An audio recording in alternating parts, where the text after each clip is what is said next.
ഇന്ന് നമുക്കൊരു American dish ഉണ്ടാക്കിയാലോ? അപ്പോൾ ഇന്ന് ഞാൻ ഉണ്ടാക്കാൻ പോകുന്നത് ലോബ്സ്റ്റർ ടെയിലാണ്. അപ്പോൾ ഇതുപോലെ നമ്മൾ എല്ലാ ലോബ്സ്റ്ററും ഇതുപോലെ മീറ്റ് പുറത്തെടുത്ത് വെച്ചു.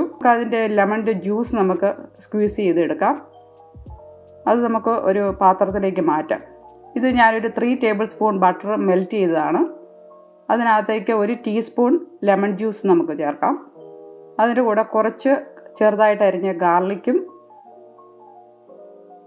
പിന്നെ ഒരു കുറച്ച് പാഴ്സലി കൂടി നമുക്ക് ഇതിനകത്തേക്ക് ചേർക്കാം. ഈ ബട്ടർ നമുക്ക് ഓരോ ലോബ്സ്റ്ററിൻ്റെ മുകളിലും അകത്തും എല്ലായിടത്തും നന്നായിട്ട് ബ്രഷ് ചെയ്ത് വെക്കാം. അതിനുശേഷം ഈ മിച്ചിരിക്കുന്ന ഗാർലിക്ക് അല്ലെങ്കിൽ പാഴ്സലി ഉള്ള ആ മിക്സ് കുറച്ച് പീസസ് ഉള്ളത് നമുക്ക് ഇതിൻ്റെ മുകളിലായിട്ട് ഇതുപോലെ എടുത്ത് വെക്കാം. അതിനുശേഷം ഞാൻ ഒരു പിഞ്ച് പപ്രിക്ക ഇതുപോലെ അതിൻ്റെ മുകളിലോട്ട് ഇടുകയാണ്. അപ്പോൾ ഇത് കാണുമ്പോൾ കുക്ക് ചെയ്ത് വരുമ്പോൾ കളറൊക്കെ കാണാൻ നല്ലൊരു ഭംഗിയുണ്ട്. അതിനുവേണ്ടിയാണ് ഇത് ഇടുന്നത്. അപ്പം പ്രീ ഹീറ്റഡായി അതിനകത്തേക്ക് വെക്കുകയാണ്. ആ സമയത്ത് ഞാൻ സൈഡ് ഡിഷിന് വേണ്ട അസ്പരാഗസ് ഉണ്ടാക്കുകയാണ്. അപ്പോൾ ഞാൻ കുറച്ച് ഒലിവ് ഓയിൽ ഇതിനകത്ത് ഇട്ടു. അതിനകത്തേക്ക് ഞാൻ കുറച്ച് ഗാർലിക്ക് കുഞ്ഞു കുഞ്ഞായിട്ട് അരിഞ്ഞ് ഗാർലിക്ക് ചേർത്തു.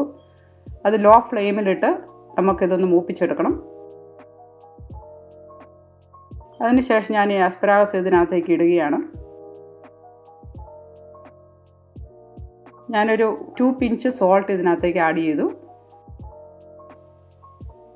അത് നമുക്കൊന്ന് ഇളക്കി യോജിപ്പിക്കാം. അസ്പരാഗസ് ഓൾറെഡി റെഡിയായി. മുകളിൽ മാത്രം ഇതുപോലെ ബ്രഷ് ചെയ്യുക. അതിനുശേഷം ഒരു 10 മിനിറ്റോടെ ഞാൻ ഓവനകത്തേക്ക് വെക്കുകയാണ്. അതിനകത്തേക്ക് 1 ടേബിൾ സ്പൂൺ ബട്ടർ ആഡ് ചെയ്തു.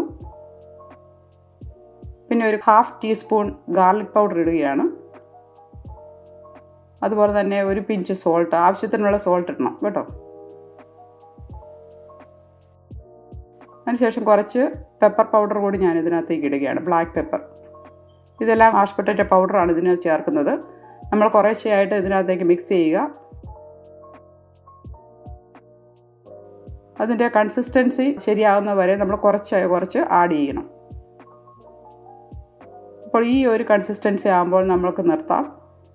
അപ്പോൾ ഞാൻ ഇതിനകത്തേക്ക് 1 ടേബിൾ സ്പൂൺ സവർ ക്രീം ഇടുകയാണ്. അപ്പോൾ ഇത് തണുത്ത വെള്ളത്തിലേക്ക് ആഡ് ചെയ്ത് ഇതുപോലെ ചൂടാക്കി എടുത്താൽ മതി. അപ്പോൾ നമ്മുടെ ഈ സമയം കൊണ്ട് നമ്മുടെ ലോബ്സ്റ്റർ റെഡിയായി. കണ്ടോ എന്ത് ഭംഗിയായി ഇത് കാണാൻ. ഷെല്ലിൻ്റെ കളറൊക്കെ മാറി നല്ല ഓറഞ്ച് കളറായിട്ടുണ്ട്. ഞാൻ ഇതിനൊരു സോസ് ഉണ്ടാക്കിയിട്ടുണ്ട്. അത് കുറച്ച് മെൽറ്റഡ് ബട്ടർ, പിന്നെ കുറച്ച് ഗാർലിക്ക്, പാഴ്സലി, ലെമൺ ജ്യൂസ്, കുറച്ച് ഉപ്പ്, ഇത്രയും ചേർത്ത് മിക്സ് ചെയ്ത് അതൊരു സോസ് ഉണ്ടാക്കാം. കുറച്ച് അസ്പരാഗസ് കൂടി ഞാൻ ഉണ്ടാക്കിയത് ഇവിടെ എടുത്ത് വെച്ചിട്ടുണ്ട്. പിന്നെ മാഷ് പൊട്ടറ്റോയും ഗ്രേവിയും. ഇതെല്ലാം ആകുമ്പോൾ നമുക്കൊരു കംപ്ലീറ്റ് മീലാകും.